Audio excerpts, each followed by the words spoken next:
you an experience. We may one of the first meetings we normally offer to do that for you, but I'm not an operational agency, so I cannot do it in the future.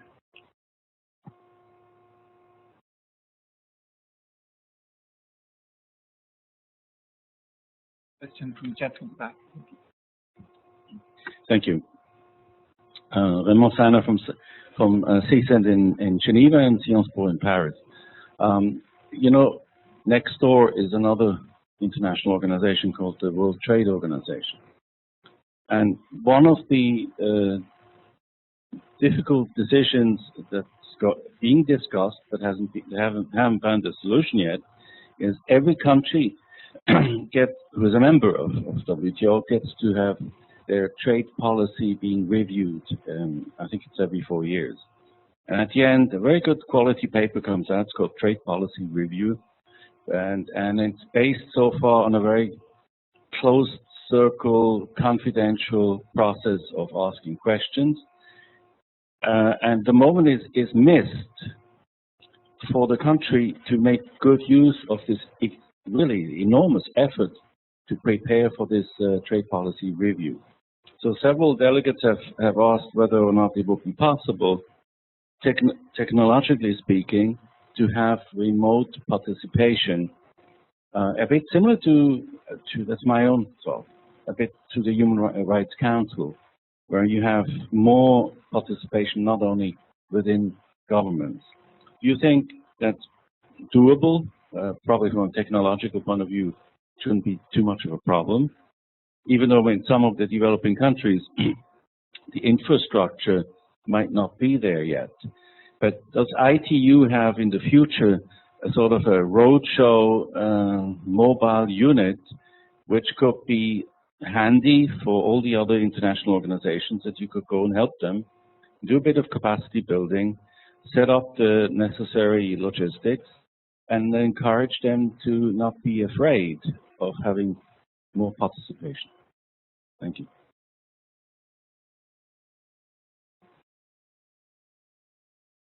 Take the second question and then let Anders respond. Yeah, thank you. Yes, but I think you asked us questions. Yeah, thank you very much. Then I can ask questions. I want to just make some remark and a personal opinion. I'm Riyad Bazia, independent consultant based in Geneva and member of civil society coordination NGOs. But about remote participant, it's very important. And I think that the first experience, it was in ITU, but not necessarily ITU. But what I want, my point of view, there is congresses, there is colloque, there is symposium, there is seminars, and there is preparatory meeting. It's very important, remote participant, especially my own experience with the UN agencies. For South countries, many participants cannot travel to Switzerland, for example, but maybe they can attend the Congress, but during the preparatory meeting, they can be remote participants. But the statistic is very important, but it depends which official meeting. But if it is a governmental commission, governmental meeting, everybody should be present, of course, on behalf of his own country, or even if it is an NGO. But yes, the question, ITU and ICANN and ISOC and those other international organizations. What I hear, the ITU Secretary General try to give me an answer. They said that those organizations are complement to them. Yes, but let me share with you my own experience. ITU is a unique international organization with the financial participation of states members are voluntary. It's not an obligation. The unique international organization for private sector are members, such as state members. But which private sectors? It is telecommunication and the biggest company. But to attend and to travel those in those meetings, IGF and ISOC. But don't forget there is national chapters of Internet Society and others. But there is also regional bureau to travel. Yes, even if it is on behalf of government, maybe it is difficult, because if you try to do something to your country, but on behalf of your company, your own company, it is a good business. Thank you. Thank you very much for that interesting comment. And perhaps I could then ask you to respond to this question, and then we'll pass the floor to Pete, who has a comment from Ginger. Thanks very much, Guy. The question is concerning WTO and how I will deal with that. You have to overcome the trust in technology. And as I mentioned, we bring airplanes from A to B. We do trust the technology. It's probably secure enough for doing that. We transfer money around. We do e-banking. We do trust that. But when it comes to closed meetings with confidential documents, are we ready to trust? I have to say, if you want to do an ITU anonymous voting, you cannot use technology. I have to say that. Anonymous voting doesn't really exist, but I can do secure voting, I can do confidential voting, but security and confidentiality is just a matter of time. We have to get away from that you eat the vote, the ballot, after you have had the vote and no one can trace it back. You have to begin to trust the one. When we did the vote, I did work for WMO here, and we did the vote electronically for the Secretary General. The teller comes up on the podium and says, when we are finished with the electronic vote, and could you then now destroy the ballot? Destroy the ballot, you press delete the database. Thank you very much. We have destroyed the ballot, and the administrator said, restore. Now we know what they voted. So it's about trust in your people and trust in your technology. When it comes next, it's a trust on the person participating. I had a long discussion with the legal advisors of both the ICAO and the UNEP, and the only way you feel sure that the person you see remotely is the person, what would that be? Just because he looks, he has accreditation papers, and he speaks like the Danish ambassador. Are you really sure this is a Danish ambassador? The next step you can do, yeah, well, I think we can manipulate most of that. You have seen it on television shows, how you do that. Biometric identification would at least give you one security. For example, that the finger of the ambassador is definitely the one which is logging onto the system. So it is an issue of how much trust you want to have and how much obstacles you will put into, number one, the identity of the person and the integrity of the information. If information is protected by security rules, you will be utterly worried about anyone tampering with it or anyone seeing it in advance. I had a discussion with the National Security Agency, the former director for the USA, and he said, it's very, very important three things today. Number one is integrity of the information. When the president says he goes to war in Iran, it's very, very important that nobody tampers with the message and change the name of the country. It's also very important that we know the message came from the president.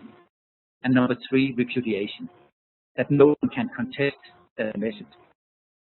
Going to war in this country came from the president. And I don't know whether we are ready today to trust the technology. I think it's not easy for us to make a risk assessment and the consequences in case of breach of those things. Mobile units. We don't have mobile units. We host meetings ITU all over the world, and we use public infrastructure. And I would believe that within a year or two, the broadband availability around the world would be sufficient that nearly any city in the world you can participate with this kind of quality. I think the only conclusion is that we have to overcome the trust. We have to try it in certain meetings first. That's what ITU is doing, even in the constitutional meetings. We try it. And I think it will take a long time to overcome the issue with the trust. I asked some of my delegates today who supported remote participation in ITU meetings. If it's an issue of the sovereignty of your country, would you trust that you are being heard over the technology? No, of course, then I would come. So for me, the technology is more or less ready. The trust has to be there. To the other question and comment, yes, in all preparatory meetings, we have now much more people coming in remotely. It gives us a much different input to the meeting. And I will say, when we had a meeting here in Geneva, the World Radio Communication Conference, we had 3,500 people staying for 3 weeks. I also had the discussion with the host country here that if we introduce remote participation, they won't get the 45,000 hotel nights, which is what the delegates are contributing to Geneva. So if we begin to introduce remote participation, it's not always the countries where we are hosted will support the idea. But I am happy to say here that Switzerland strongly supported it and will modernize the CICG to cater for these facilities here in the future. Thank you very much, Anders.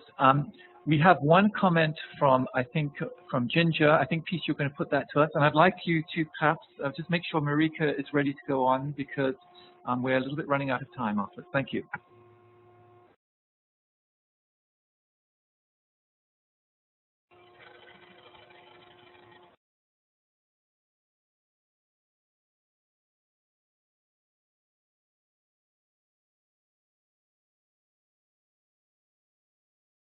Not just remote participants who have problems with technology. One, two.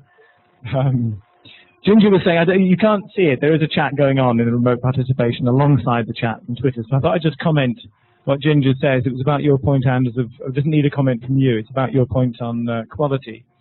She says, if you ask the remote participants, they will say it doesn't have to be perfect, but it has to be carefully planned and implemented, as you suggested, but with a plan A and a plan B and a plan C. So it is about try it, as you're saying, experiment and try. There's a comment from Jerwin van Dalen, which kind of echoes our situation here. I find myself online doing work and being on Twitter during real-life meetings more and more often. That's where real participation takes place. That's it. Thank you very much, Pete, for those comments. So I'd like to now pass the floor to Marika Koenigs from ICANN. So, Marika, you have the floor. Please go ahead.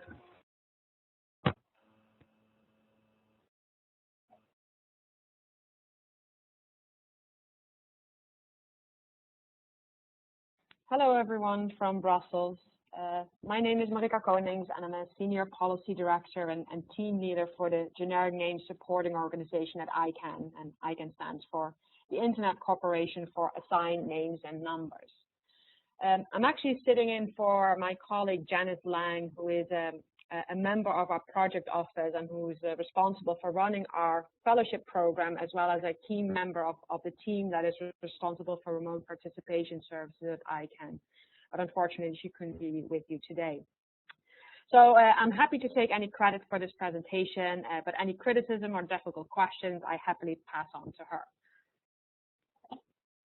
So, looking at what I'll be talking about today, first of all, why is remote participation important for ICANN? Then looking at how does ICANN execute remote participation? Where do we stand today, and how do we look to the future and are planning to move forward?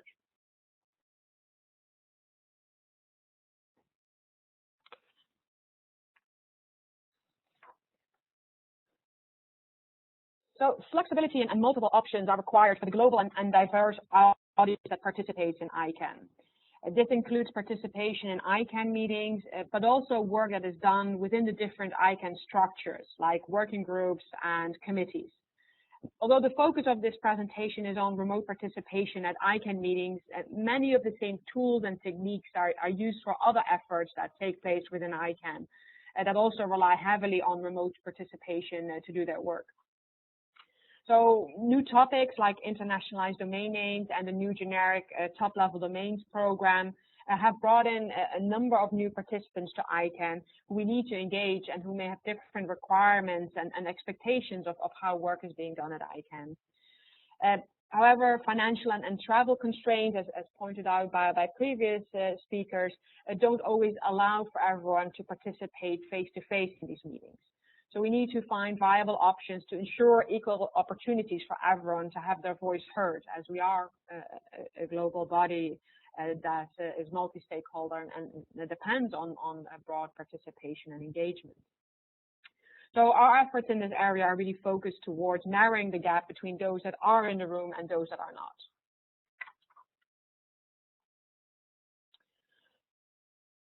So ICANN staff typically prepares months in advance for each of our ICANN meetings that takes place every 3-4 months from a technical and as well as an operational perspective in order to provide the professional services at these public meetings. So this includes site visits, making sure equipment is there, getting all the shipments ready, training of ICANN staff, but also ICANN community members who play an active role in making sure that everyone's on the same page and able to use and operate the tools that we use during these meetings.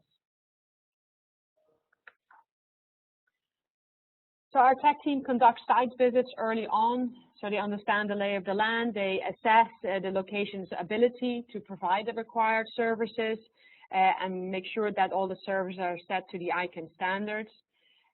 When we come to a certain meeting location, we typically take over a conference or hotel location to really make sure that we can ensure the same standards and that participants can expect the same level of service at every ICANN meeting, that no matter where we go or no matter where we are, so the same experience exists for remote participants.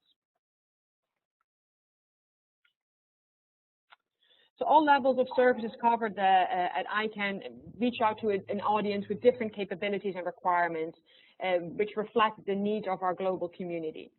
It may be worth mentioning as well that some of these services are also used by participants on site. For example, to chat or interact with remote participants, as well as sometimes being able to follow different meetings that are taking place at the same time. So I think as someone said before as well, remote doesn't necessarily mean the distance, it's just being able to interact through the different tools with each other, no matter where you are.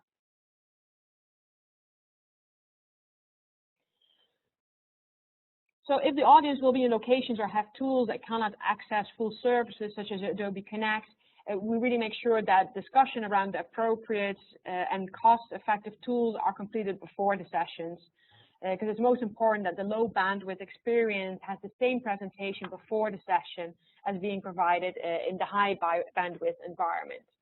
So we provide different options, streaming, Adobe Connect. We'll do record all our sessions so people after the meetings can also look at them and review those.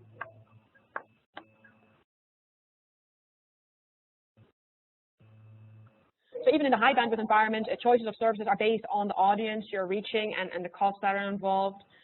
We do try to make sure that there is equal opportunity for low bandwidth participants to interact outside of the Adobe Connect, which is the standard setting we use for most of our meetings.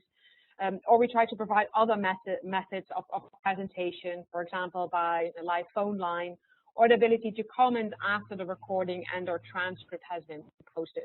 So really, again, really make sure that there's an equal level of participation, no matter whether you can use the high bandwidth or the low bandwidth services, or whether you're in the room or outside of the room.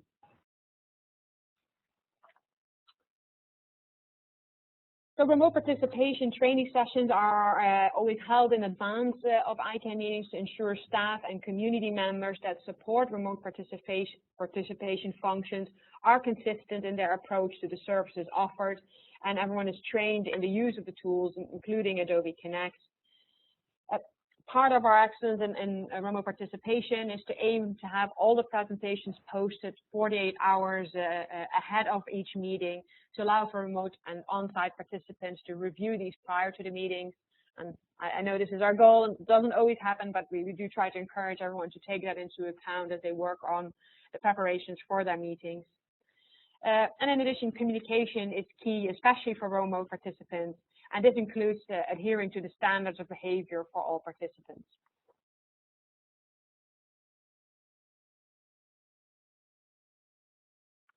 So ICANN in addition trains its staff to understand the importance of their role and responsibilities related to the effective execution of remote participation, especially for the ICANN public meetings, where more and more of our community members are joining us remotely. And here you can see some of what those responsibilities include. And I think overall, like, all staff is really aware of how many of our community members are actually participating remotely. So attention is paid at every meeting to make sure that remote comments or interventions are recognized, and staff on a regular basis serves as well as a voice of remote participants to make sure that they get into the queue when they have comments or questions.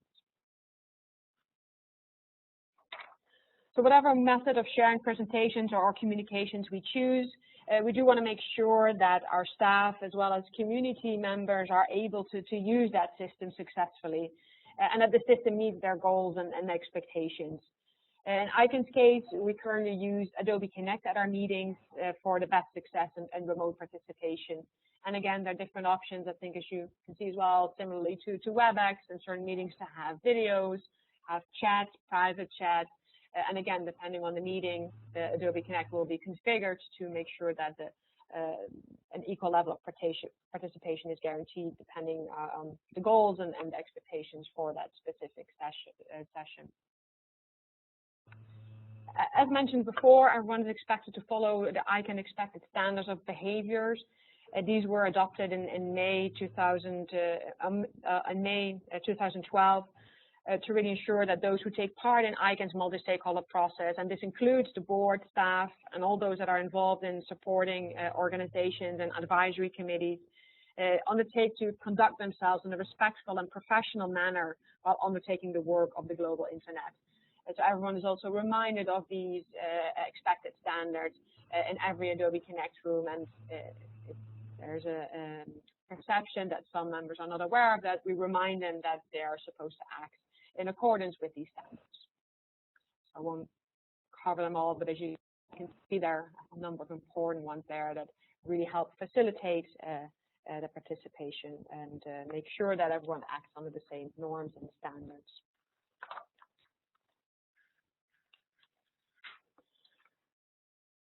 So where do we stand today?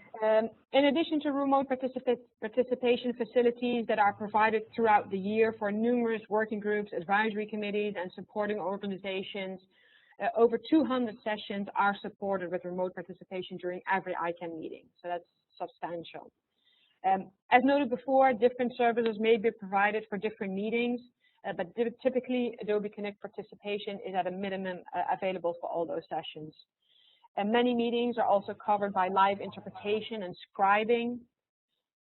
In order to measure our success or failure, we encourage all participants to complete a survey focused on the remote participation services that are provided during and after the meeting, which helps us better understand the needs of our audience and areas where further improvement may be needed.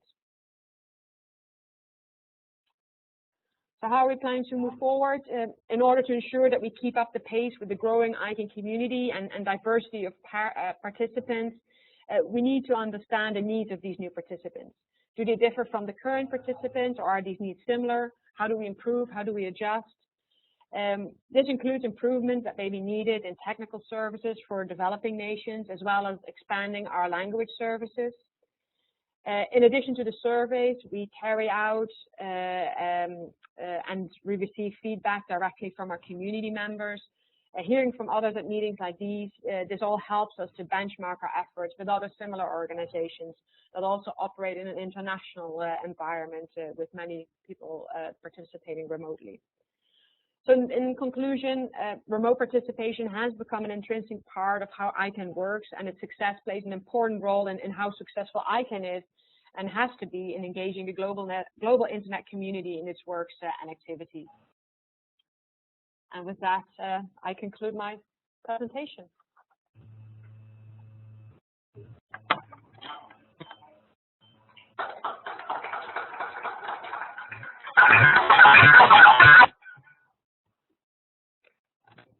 Thank you very much for your presentation. I hope you heard the round of applause. It was very interesting. I think we all learned a lot. We're running out of time. We're almost at the end of the session. I'm just going to hand the floor over to Pete for any comments and for perhaps a little wrap-up. Thanks. It's interesting for us all. We're all learning while we're doing this. From one of the remote participants finding it difficult to stay concentrated with no image of the speaker. So the reality of doing these long meetings is incredibly hard without visibility. And Ginger especially, nothing to do with me being on the screen, but Ginger especially appreciated the kind of panning of the audience. So do look up every now and then from your laptops, because it engages the speakers. I wanted to ask one question, Guy, can I? It's the one that we talked about earlier on. And it's very much picking up what you said earlier, Anders. It's the relationship between trust in these tools and the impact of the media storm around the US National Security Agency and PRISM. I mean, not taking a position on that, but do you think it will have an impact on people's trust in the tools, in their, and I'd be interested in other people's comments on this, It's certainly what we're picking up in the breakout sessions. Jovan Carvalho will be in this room, and it's very much one of the issues we want to touch on there. But I'm kind of interested, trying to sell this into organizations. Do you think people are going to be less comfortable with cloud services, less comfortable with the ability? I mean the extraordinary news that the British security agents, well, they did extraordinary really, but was what's the word I shall use? Let's just try using bugging. Was bugging the G20. I mean, what does this do to our aim, our work over the years in trying to encourage people that actually these tools are very effective and participative? Is that a question? And if it is a question, Anders, are you interested in answering it?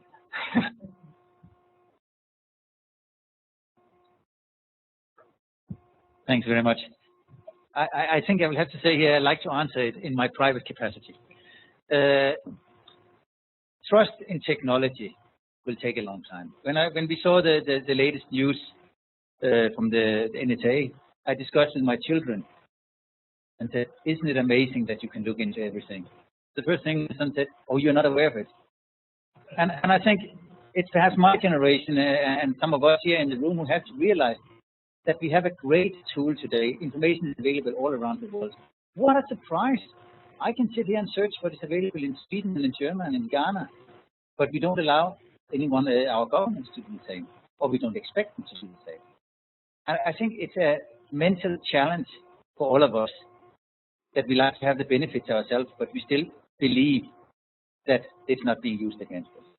When the mobile telephones in the 90s came there, everybody thought it was a great tool to have, and the drug dealers, when I worked for the Office for Drugs, Crime and Terrorism, they were like, what a wonderful tool.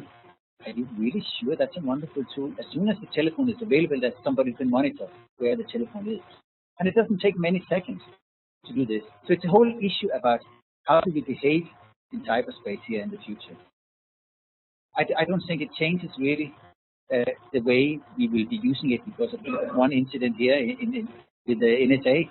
But I think it will take a little longer time for the institutions to institutionalize these tools here to be a substitute for physical participation. Thank you very much, Anders. That's a really, really wise comment. Somebody who's been deeply involved in this and very innovative, I know, in the work you've done, very effective in working it through the ITU. Okay, thanks very much, and thanks very much to the remote panelists. So we're now going to break into 3 breakout sessions. One will be in here, led by Jovan Carvalho, and it's focusing on, we started with e-politeness, but life happens. So it's e-politeness and precisely Anders' point. How do you behave in cyberspace with the information, if you like, in public that we always knew? There's going to be a session on Twitter led by Geneva International, also involving Claudia, I understand, from this morning. Where is that going to be? It'd be the breakout room just down the corridor on the left. So about 5 or 6 offices down on the left. That's for the Twitter and International Organizations breakout session. And then we've got the third session, What is Open Data and Why is it Important? By Tim Davis, currently at the University of Southampton, a variety of places and everywhere in cyberspace. And Tim's panel will be... I think Tim's panel is going to be in the breakout room immediately on the right as you leave this room. If necessary, you can move to a bigger or smaller room, but start with that room. And I'm picking up a comment from Twitter, which is, why don't we use TwitPoll for doing polls? Because we're doing polls into the remote participation space, WebEx. So I'm launching a TwitPoll, which relates to Jovan Carvalho's session. Under which national jurisdiction would you trust your data? Just out of interest, see what people say.